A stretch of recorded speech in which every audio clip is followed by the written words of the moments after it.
Panas tol. Assalamualaikum dan salam sejahtera. Ada bersama saya dengan Azril Nazli alias di channel youtube.com/Azril Nazli alias. So hari ni saya nak bercerita tentang kejohanan sim racing yang menggunakan platform iRacing yang akan diadakan tak lama lagi lah kan. Jadi masih lagi tak confirm, tapi ni ada berita-berita yang yang mungkin boleh dipercayai Jadi kemungkinan besar kejohanan tersebut menggunakan dua jenis kereta.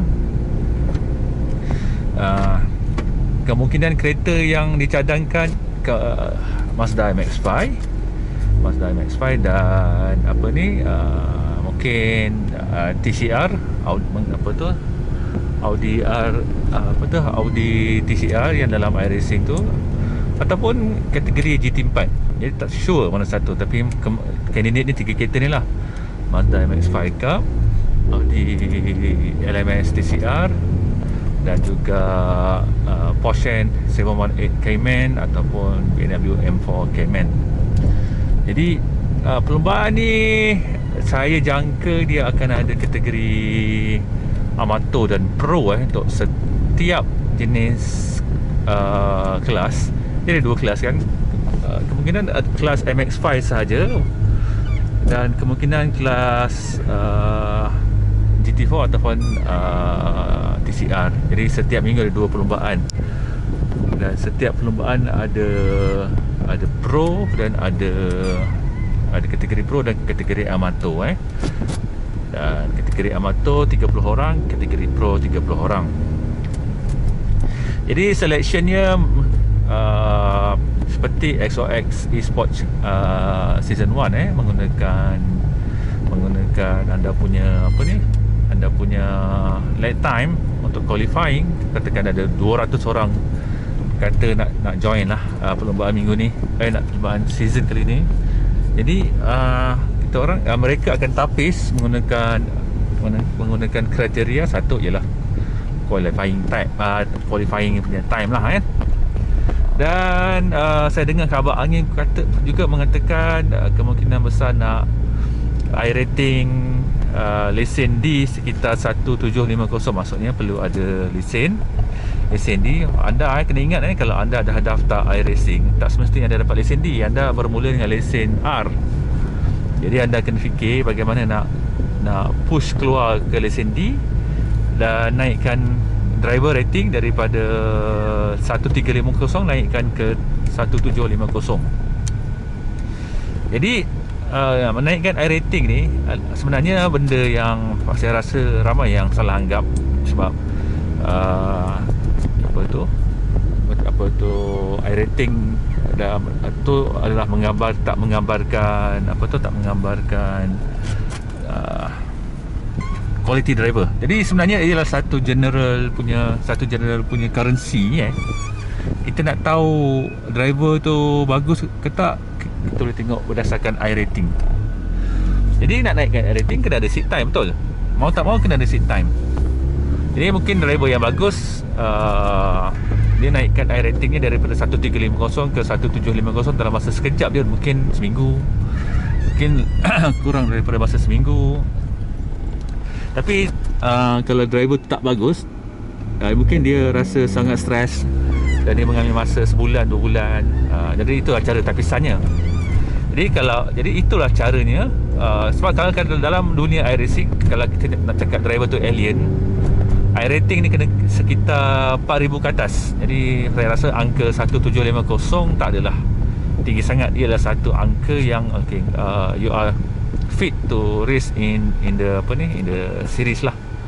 Jadi jika anda pernah mencatatkan 1750 ataupun mampu untuk mencatat 1750, maksudnya secara general anda mempunyai pengalaman berlumba secara online dan dah tahu apa tu, dia punya rules and regulation, dan juga anda ada pace. Jadi kalau anda bawa selamat pun tapi anda slow pun tak guna. Orang belakang akan stress anda punya braking point lain daripada dia orang. Jadi kena ada pace. Jadi sebenarnya perlu ada pace. Dan ukurannya adalah pernah mencapai ataupun mempunyai rating melebihi 1750. Jadi nak join tiada bayaran yang rasanya tiada bayaran yang dikenakan. Nak join asalkan ada akaun iRacing. Jadi untuk dapatkan akaun iRacing untuk rakyat Malaysia, saya suggest pergi subscribe terus ke Steam dan beli terus 6 bulan. Jangan beli sebulan sebab pada langganan pertama anda akan dapat diskaun 25%. Jadi bayangkan anda dah gunakan untuk sebulan. Rugilah, next month kena bayar balik tak dapat diskaun. Jadi macam kalau saya akan beli sekurang-kurangnya 6 bulan terus untuk first subscription. Sebab dia price dia dah accommodate mengikut nilai RM. Dia tak adalah mahal sangat macam price nya dekat web dia orang dalam USD. Jadi ia adalah sim racing. Jadi semangat untuk berlumba mengikut rules tu penting. Ia bukannya berlumba sebab aku nak menang. Semangat serta kawan, racing within the rules. Anda put some practice untuk perlombaan setiap minggu tu. By all means menggunakan perlombaan untuk menang perlombaan secara agresif ataupun tidak agresif, tapi within the limit lah. Janganlah pergi tonjol orang depan, hantar dia ke bulan ke semata-mata nak gain position. Jadi benda ni nama dia racecraft. Jadi kita pun bersyukur sebab ura-ura untuk ada season 2 ni semakin lama semakin jelas lah, semakin kokoh.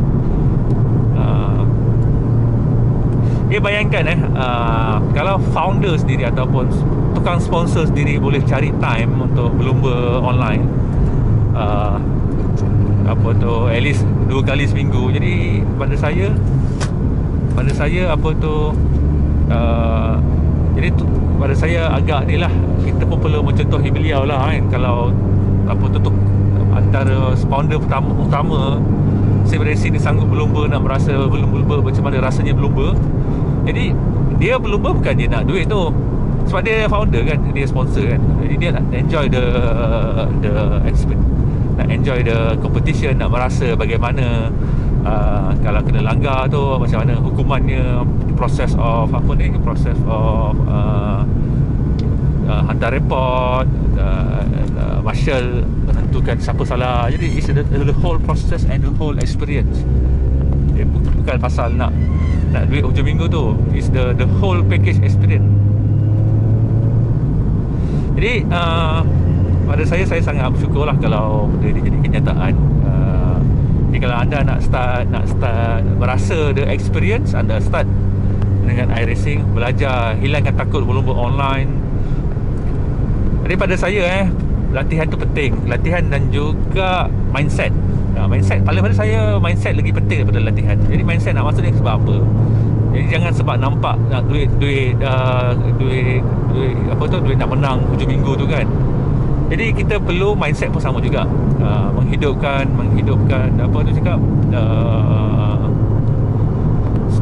genre sim racing dalam Malaysia, dan at least menghidupkan suasana. Kalau broadcast tu ditayangkan, kita nampak penonton pun seronok tengok. Jadi anda boleh mempromot diri anda sebagai seorang sim racer. Anda boleh live stream dan juga masuk dekat official broadcast, di mana official broadcast pun viewership dia boleh tahan. Kalau season 1 tu dah cecah 200 orang serentak, kita cuba naikkan ke 500 kan.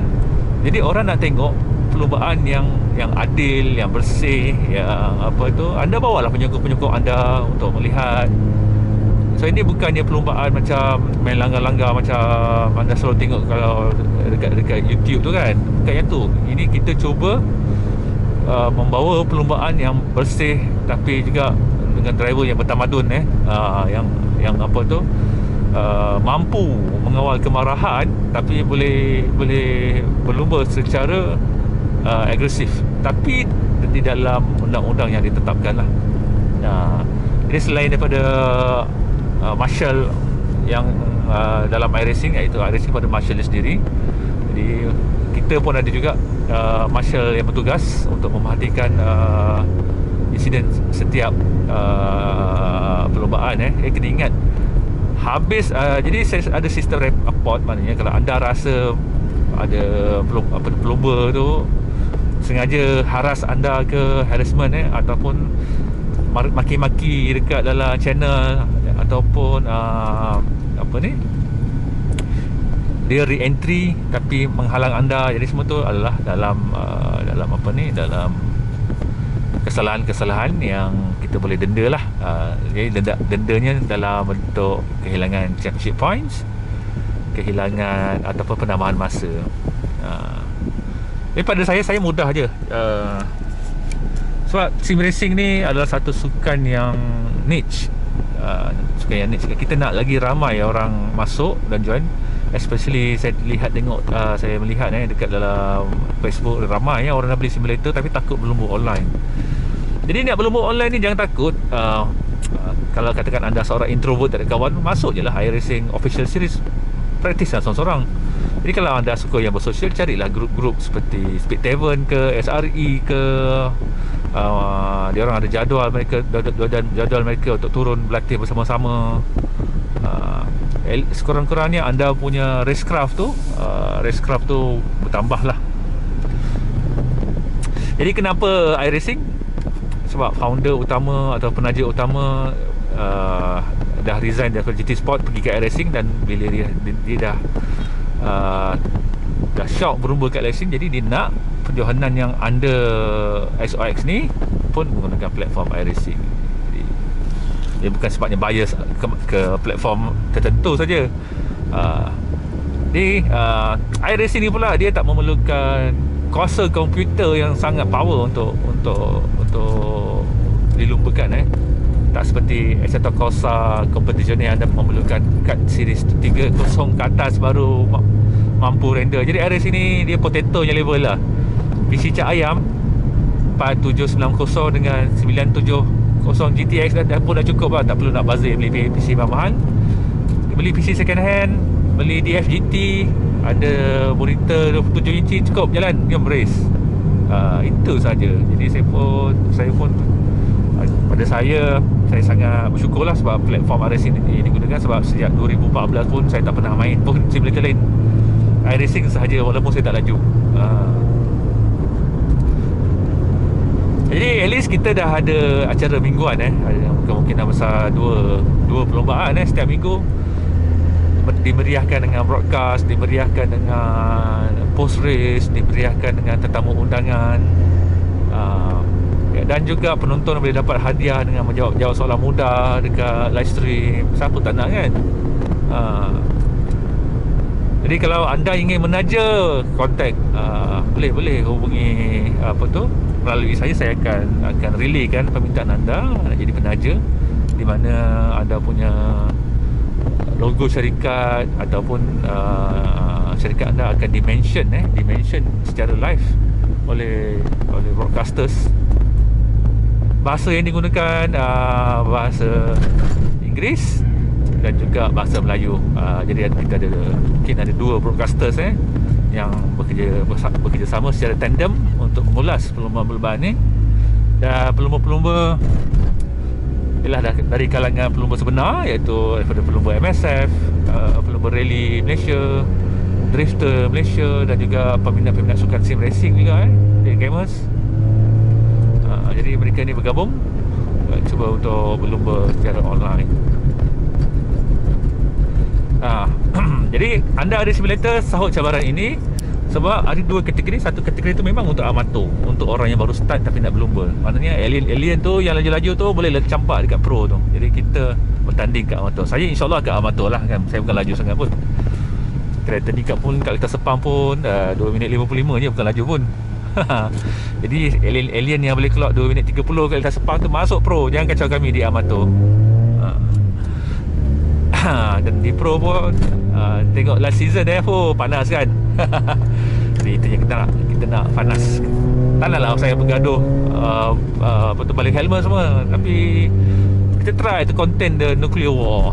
Okay, Assalamualaikum dan salam sejahtera. Jadi kenapa saya ke sini Saya nak beli lunch. Satu nasi sedap gila. Tu geraknya. Aduh, saya ke sini, saya jalan nak beli nasi dia. Okay, sampai pun. Nasi kukus saya sedap tu. Takkanlah saya nak bawa kamera ni ke depan, terkejut kakak depan ni. Okay, sampai sini saja. Assalamualaikum dan salam sejahtera.